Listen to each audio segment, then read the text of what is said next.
Sebelum masuk ke pembahasan alur ceritanya, Mimin ingatkan bahwa video ini mengandung spoiler, jadi pastikan kalian sudah mengikuti dan menonton episode sebelumnya.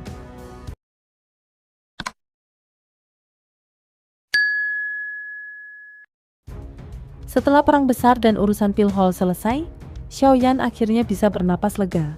Aliansi Yan dikelola dengan baik oleh Cailin dan kedua kakaknya, jadi ia memilih untuk menepi sejenak, menikmati perannya sebagai ayah dan meluangkan waktu untuk Xiao Xiao.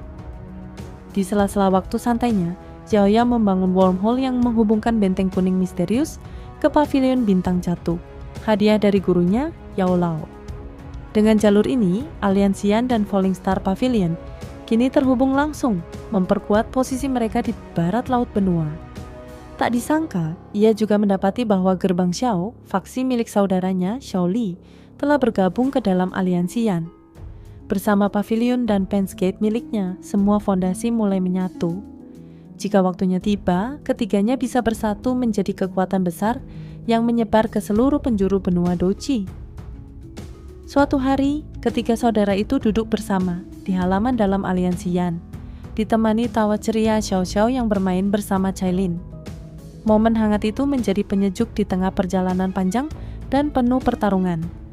Di tengah percakapan, Xiaoyan menceritakan asal-usul sejati klan mereka, keturunan dari salah satu dari 8 klan kuno, klan Xiao. Namun, kekuatan garis keturunan mereka sudah habis. Xiaoyan heran, mengapa Hall of Souls masih memburu keluarga mereka? Tak ada kekuatan istimewa tersisa. Tujuan mereka masih jadi misteri, namun Xiaoyan tetap waspada. Meski begitu, Xiaoding menenangkan adiknya. Aliansi Yan kini kuat, dan para anggota klan telah disebar untuk keselamatan. Suatu hari mereka bisa disatukan kembali. Sebelum berangkat, Xiaoyan menyerahkan teknik rahasia Skyfire 3 Mysterious Change kepada Xiao Li. Meski kekuatan garis keturunan tak utuh lagi, teknik ini tetap bisa memperkuat mereka. Ia juga mengabarkan niatnya kembali ke dataran tengah 2 hari lagi, mengejar Purifying Demonic Lotus Flame, satu-satunya peluangnya untuk mencapai Dosheng dan menghadapi Hall of Souls demi menyelamatkan ayah mereka. Mendengar itu, Cailin sempat ragu, tapi akhirnya setuju untuk ikut kembali ke pavilion bersama Xiaoyan dan Xiao Xiao. Tempat itu akan menjadi rumah sekaligus perlindungan terbaik bagi mereka. Xiaoyan menatap ke arah wormhole. Setelah 1 dekade perburuan, akhirnya ia hampir menjangkau api yang menentukan nasibnya. Di sudut tersembunyi Aliansi Yan, ada satu lubang cacing menuju dataran tengah. Xiaoyan merahasiakannya demi menghindari perhatian dan konflik yang tak perlu. Terlalu banyak orang akan tergoda jika tahu. Lubang cacing itu tampak seperti pusaran hitam yang berputar perlahan, memancarkan gelombang spasial yang mencengangkan. Cailin bersama yang lainnya tertegun melihatnya untuk pertama kali. Sebelum pergi, Xiaoyan berpamitan kepada kakak-kakaknya, Xiaoding dan Xiao Li. Ia memberitahu bahwa mereka bisa menghubungi pavilion Star Jatuh jika keadaan mendesak. Setelah itu, ia melangkah masuk ke wormhole, diikuti Cailin yang menggendong Xiao Xiao dan rombongan lainnya. Sesampainya di pavilion Star Jatuh, Yao Lao menyambut mereka. Matanya tertuju pada gadis kecil berpakaian putih yang memeluk kaki Xiaoyan. "Ini putrimu?" tanyanya tak percaya. Xiaoyan pun tersenyum dan menjelaskan singkat bagaimana semuanya terjadi. Yao Lao terkejut sekaligus tersentuh. Putri dari murid kesayangannya kini berdiri di depannya. Saat Xiao Xiao memanggilnya Grand Teacher, wajah Yao Lao langsung dipenuhi kegembiraan. Ia memeriksa Xiao Xiao dan mendapati kekuatan spiritual gadis itu luar biasa.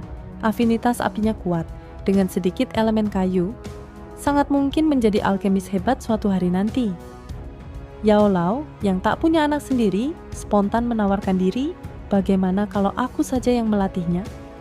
Xiaoyan setuju. Tidak ada guru yang lebih cocok untuk Xiao Xiao selain Yao Lao sendiri. Namun, lebih dari sekadar bakat, Xiaoyan tahu kekuatan sejati lahir dari ketekunan, bukan hanya potensi. Cailin kemudian membawa Xiao Xiao untuk beristirahat. Tinggallah Xiaoyan dan Yao Lao berbincang lebih dalam. Yao Lao menyebut bahwa Hall of Souls semakin agresif, bahkan memicu perang di berbagai wilayah. Ada rencana besar di balik pengumpulan jiwa mereka. Namun fokus utama mereka sekarang adalah pameran perdagangan spasial yang akan digelar 2 minggu lagi. Di sana akan dilelang fragmen terakhir peta api lotus pemurnian iblis, Heavenly Flame peringkat ketiga. Xiaoyan telah mengumpulkan 3 dari 4 bagian dan tidak boleh melewatkan yang terakhir.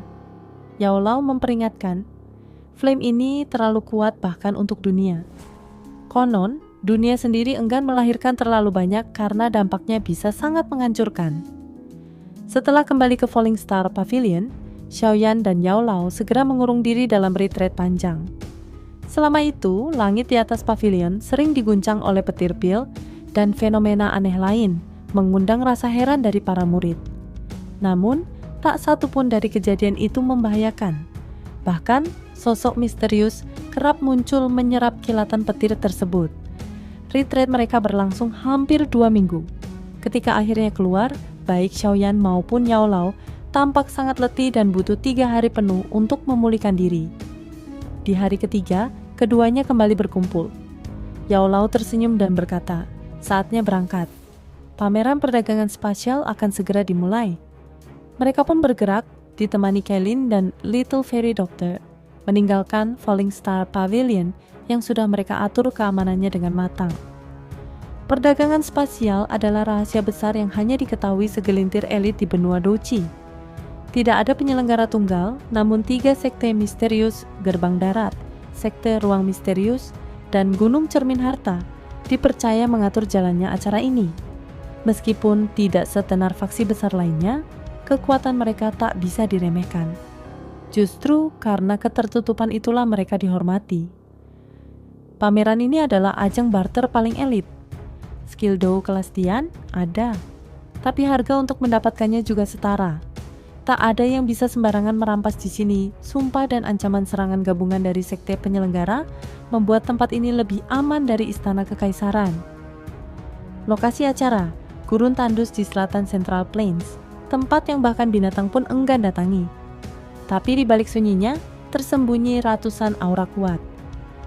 Saat Xiaoyan dan rombongannya tiba, ia sempat terkejut oleh kekuatan-kekuatan tersembunyi di sekitar gurun.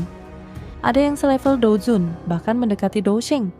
Ini belum masuk arena, dan kekuatannya sudah mencengangkan. Jaga sikap kalian di dalam nanti, pesan Yao Lao tegas. Banyak sekte tersembunyi di sini. Salah langkah, bisa celaka. Mereka pun menyeberangi badai pasir tanpa hambatan, dan akhirnya tiba di puncak bukit pasir. Di hadapan mereka menganga lubang hitam raksasa, pintu masuk ke dunia perdagangan rahasia. Beberapa ahli lain tampak memasuki lubang itu satu persatu. Xiaoyan hanya bisa tertegun. Pintu ini, wilayahnya sendiri diciptakan hanya untuk acara ini? Luar biasa. Setelah sampai di pegunungan pasir, Yao Lao mengajak Xiaoyan dan 2 rekannya masuk ke sebuah lubang hitam spasial. Di balik lorong hitam itu, mereka tiba di kota angkasa, tempat eksklusif untuk pameran dagang antar ruang. Meski tak sebesar wilayah Gu Realm, tempat ini dipenuhi barang-barang langka, dari teknik tingkat tinggi, pil langka, hingga bahan langka spiritual. Xiaoyan terkesima dengan banyaknya barang menarik, meski tak semuanya berguna untuknya. Tapi yang benar-benar mencuri perhatian adalah batu kecil 7 warna yang menarik perhatian Cailin secara tiba-tiba. Batu itu ternyata adalah Seven Colored Origin Stone, benda langka yang punya hubungan erat dengan ras ular Cailin, Heaven Swallowing Python.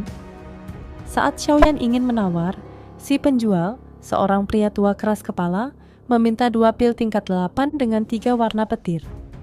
Tawar-menawar sempat alot, tapi karena Cailin mendesak secara diam-diam, Xiaoyan akhirnya setuju dan membeli batu itu. Namun ternyata, kejutan sesungguhnya datang setelahnya. Cailin dengan menggunakan darahnya mengaktifkan kekuatan sejati batu itu bukan 7, tapi 8 warna. Ini mengungkapkan bahwa batu itu menyerap energi dari ratusan python langka dan sangat langka keberadaannya. Bahkan Yao Lao pun belum pernah mendengar informasi ini. 8 warna berarti batu ini bisa sangat memperkuat Cailin, dan si penjual yang menjualnya jelas tidak sadar betapa berharganya barang itu. Yao Lao bahkan berseloroh, kalau dia tahu, mungkin dia bakal muntah darah. Bab ini ditutup dengan, Yao Lao mengajak mereka melanjutkan perjalanan menuju harta utama yang sebenarnya mereka incar di pameran ini. Space Town, kota kecil namun istimewa, dihuni oleh para ahli puncak dari seluruh penjuru. Xiaoyan dan dua rekannya mengikuti Yao Lao melintasi jalan-jalan kuno tanpa berhenti, hingga tiba di sebuah bangunan tua di pinggiran kota. Tempat itu dijaga oleh dua penjaga bintang 6 Douzun, menandakan betapa tingginya kelas tempat itu. Pavilion harta kuno, lokasi lelang rahasia dengan standar tertinggi. Untuk masuk, diperlukan undangan dari 3 sekte besar. Untungnya Yao Lao yang berpengaruh mudah mendapatkannya. Setelah menyerahkan undangan merah pada penjaga, mereka diberikan dopeng hitam, topeng untuk menyembunyikan identitas. Mereka masuk ke dalam bangunan yang remang dan tampak biasa. Seorang pelayan membawa mereka melewati lorong hingga tiba di depan pintu perunggu besar. Begitu dibuka, terbentang aula luas seperti stadion kecil. Sudah banyak sosok berjubah hitam duduk diam. Semua identitas tersamar. Sorot mata mencurigai namun tak ada yang bicara. Yao Lao mengaktifkan penghalang ruang untuk mencegah penyadapan. 2 jam berlalu dalam keheningan, peserta terus berdatangan melebihi 100 orang. Ketika gong berdentang, sosok kurus berambut putih muncul. Bao Shan, kepala Reflecting Treasure Mountain. Meski tampak renta, auranya luar biasa. Seorang Nine Change Peak Douzun nyaris mencapai Ban Sheng. Bao Shan menyapa singkat, lalu memulai pameran perdagangan. Semua mata tertuju padanya. Ketegangan terasa karena semua tahu harta yang akan muncul bukan barang biasa. Lelang di pameran perdagangan spasial dimulai. Item pertama yang dipamerkan adalah sepasang sayap tulang putih, sayap dari Heaven Demon Phoenix. Xiaoyan mengenalinya seketika. Ia terkejut karena suku Phoenix sangat menjaga jenazah dan garis darah mereka. Tapi di tempat ini, bahkan sayap mereka bisa diperjualbelikan. Bao Shan, sang juru lelang, menjelaskan manfaat luar biasa dari sayap ini sebagai Dou Flying skill langka. Penawaran dimulai dengan permintaan barter. Pil obat tingkat 8 dengan pil lightning 4 warna. Hening menyelimuti aula. Setelah 5 menit, seorang peserta menawar dengan botol pil dan tanpa ada penawaran lanjutan, transaksi langsung diselesaikan. Yao Lao menjelaskan, di sini tidak seperti lelang biasa, semua barter berdasarkan logika, bukan nafsu. Para peserta tahu kapan harus berhenti. Item berikutnya adalah Dou Skill King Kong Glass Body, buatan Saint Liu Li, dengan kombinasi pertahanan dan serangan tingkat Tian. Penawaran ditukar dengan metode Qi tingkat rendah elemen air kelas Tian, atau pil dengan nilai serupa. 4 gulungan dilempar sebagai tawaran, tapi hanya 1 yang terpilih. Sisanya kecewa, namun tidak ada protes. Bao Shan tetap tenang dan profesional. Setelahnya, satu demi satu benda langka bermunculan. Pil langka, senjata kuat, kuali obat, hingga metode Qi tingkat tinggi. Tapi Xiaoyan hanya tertarik pada satu item, sebuah buku racun kuno bernama Sky Quiet Poison Code yang ia beli dengan 2 pil kelas 8 demi Dr. Peri kecil. Buku itu dibuat oleh Saint Sky Quiet Poison, seorang ahli racun dari zaman dahulu. Meski kuat, teknik di dalamnya tergolong tak ortodoks dan berisiko tinggi. Waktu berlalu, barang-barang luar biasa terus muncul, tetapi belum ada tanda-tanda fragmen peta yang Xiaoyan cari. Hingga akhirnya, Bao Shan mengangkat sebuah kulit kuno kekuningan, fragmen peta yang sangat dikenal oleh Xiaoyan. Itulah peta menuju api lotus pemurnian iblis, salah satu dari 3 besar flame surgawi legendaris yang kekuatannya dipercaya bisa menghancurkan dunia. Semua mata tertuju pada fragmen itu. Xiaoyan, yang telah mencarinya selama lebih dari 10 tahun, akhirnya melihat petunjuk terakhir itu muncul di hadapannya. Itu saja spoiler episode 141 dari Donghua Series Battle Through the Heaven Season 5.